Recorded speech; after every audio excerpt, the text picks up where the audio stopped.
আজকে রাফার ফাহমি মামা বাসায় এসেছে, তাই রাফাও ভীষণ খুশি আর চলে গেল খামার বাড়িতে রাফার খরগোশ দেখাতে, পাশাপাশি রাফার যে হাওয়াবাবু হয়েছে সেটাকে দেখাতে। আর যে দেখেন মামা ভাগ্নি তো বসে সেই পা নাচানাচি করছে, অনেক দুষ্টুমি করছে ওরা বসে থেকে। আর খুবই খুশি হয়েছে, মামা ভাগ্নি একসাথে হলে অনেক খুশি ওরা, এই জন্য ওরা দুজনে এখন এই যে খরগোশ দেখতে চলে আসলো। ফাহমি ও রাফা খরগোশ দেখতে এসেছে। ফাহমি মামা আজকে আসছে, তাই রাফা ওকে খরগোশ দেখাতে নিয়ে এসেছে। কোথায় খরগোশ দেখছো? কেমন লাগছে খরগোশটা? নিচে আছে? ও, নিচে একটা খরগোশ আছে, আর এই যে খাঁচার ভিতরে একটা আছে।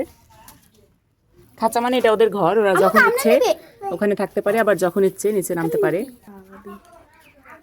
ভাইয়া তোমার কেমন লাগলো? ভালো লাগলো? খরগোশ দেখছো? কয়টা খরগোশ বলো দেখি? উপরে একটা, নিচে একটা আছে, যে দুইটা।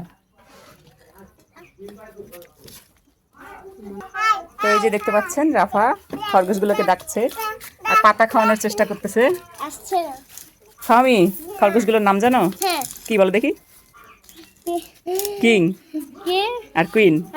হ্যাঁ, ভেরি গুড।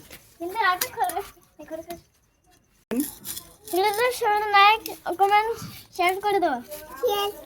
আল্লাহ হাফেজ।